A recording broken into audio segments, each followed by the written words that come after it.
than people think. This is Thoughts from 5D. I'm Otis 5D.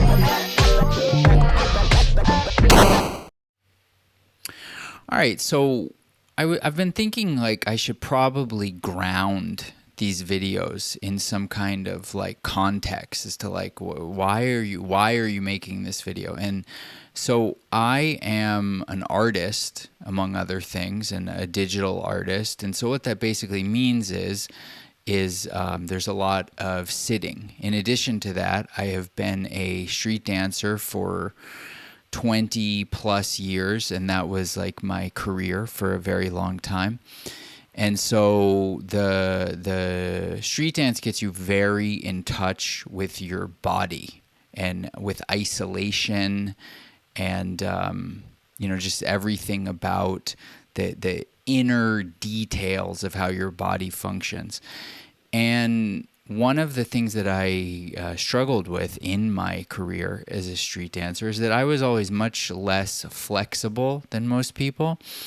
And now that I am more of a digital artist and sitting more, this has manifested in kind of like chronic, right on the verge of suffering with, back pain, neck pain, shoulder pain, knee pain, hip pain, so on.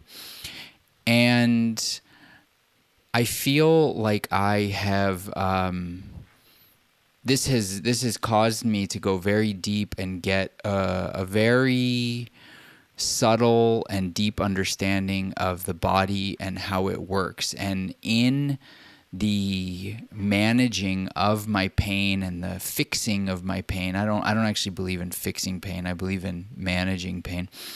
I've developed some hypotheses about the body, and they have pretty much all played out as I suspected. And the basic understanding is that the body is much simpler than people think. Like, I'm going to focus this on two examples. One is about tubes getting clogged or crimped, and then calcium building up. So let's start with the calcium building up. We'll go through that really quick. As far as I know, if you get calcium buildup in your eyes, I think that's glaucoma, right? If you get calcium buildup in your joints, that's arthritis. If you get calcium buildup in your heart, that's like a plaque of some kind, right? If you get calcium buildup on your teeth, that's also a type of plaque. And so on and so forth. But like all of this is just about calcium buildups, right? And we give calcium buildups that occur in different parts of the body a lot of different names. And if you didn't do this like ELI5 that I'm doing right now, you wouldn't really understand that like the common phenomenon that's tying all of these together is calcium building up. And now let's move on to the one that I'm more interested in, which is about tubes clogging or getting crimped, right? So if you get a crimp in your piriformis, your hip area, you can get something like sciatica, where the piriformis pulls on the sciatic nerve and it pushes it up against the hip bone, and you get pain shooting down your legs and into your feet.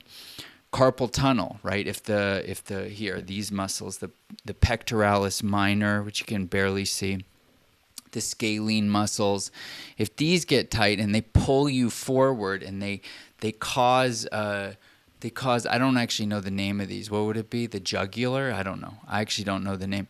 The nerves, veins, and arteries in your shoulders and arms to get cut off, and you get numbness and tingling in your hand. You get symptoms of carpal tunnel, etc. And obviously, if those same tubes like arteries and veins get clogged, you get stuff like blood clots and aneurysms, etc. But this idea of fundamentally your body being made up of tubes and sticks and the sticks can get stuff that's, or like structures like sticks, right? Because your eyes aren't really a stick, that can get stuff building up on it, or it can get bent like a garden hose, and then you get blood flow restrictions, and then that causes all kinds of issues, like, again, like numbness, tingling, pain, etc., up and down your body. And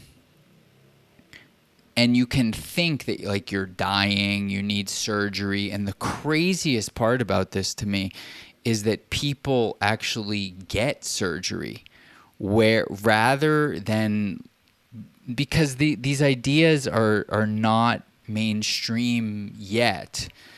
And so people don't understand how things like everything from massage, chiropractic, dry needling, acupuncture, which is my favorite, foam rolling, stretching, mobility work, all of these things can cause the hose to get uncrimped, or the clog in the tube to open up and have enough space that the clog just moves right through. And when you have this understanding, you can manage like a considerable amount of pain. You can, meaning, I don't mean like a quantity of pain, but I mean all kinds of different pains in your body are basically these same phenomena. And for my money, this is why I'm so passionate about this. I have found that acupuncture is just the tool for causing for opening up this space in this body when your body gets restricted. The acupuncture, if you can think of the restriction like a balloon forming, and the acupuncture pops the balloon, and then all of a sudden everything, goes back to normal. That's a kind of janky analogy, but not bad. And so I really want to promote this, because every time I talk about this is the number one thing I get comments on and messages about from people that I know, and people who just watch my videos, saying like, "Oh, dude, yeah, I have pain." And it's like it seems like almost everybody above the age of 35, let's say, is dealing with managing some kind of chronic pain.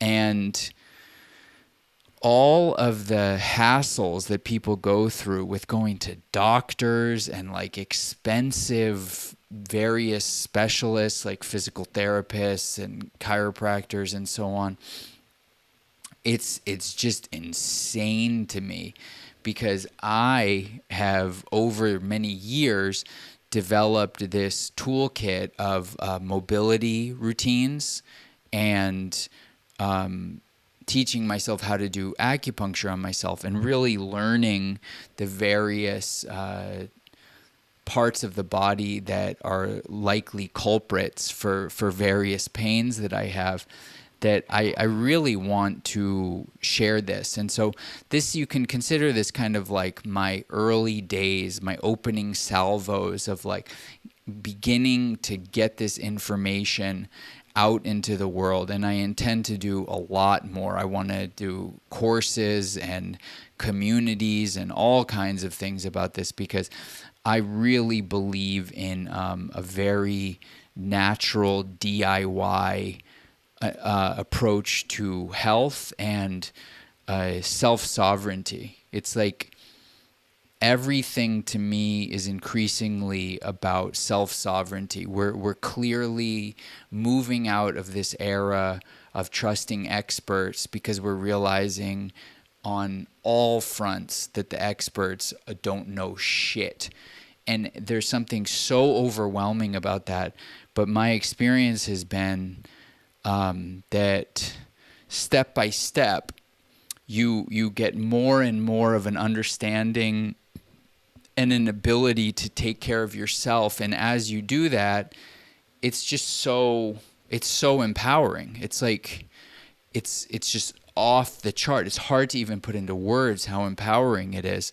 And I feel like a moral and ethical obligation to share that. And in addition to that, like a deep gratitude to be able to help people. Because as I said at the beginning of this video, part of the reason that I have become so knowledgeable about all of these things and kind of fluent in them on an applied level is because I've had a lot of pain to deal with. And I just can't even, I literally can't even imagine what my life would be like right now had I not developed these toolkits and these skill sets, because I feel like my life would just be going to doctors all the time. I'd just be constantly going to doctors and getting massages. And you can see this also with Knees Over Toes guy. He was in a similar position. He's constantly going to doctors, constantly doing this. And then he figured it out for himself, and now it's like it's all good. And when something comes up, you know how to deal with it. It really, I mean, this just feels like so on brand for the self-sovereign future that we're going into. So stay tuned. Feel free, ask questions, leave comments, all that stuff. This is the thing. I'm so passionate about this. This is probably my favorite thing to talk about. So you know what to do. Go fuck yourself. Peace. Otis5D.xyz. Go fuck yourself.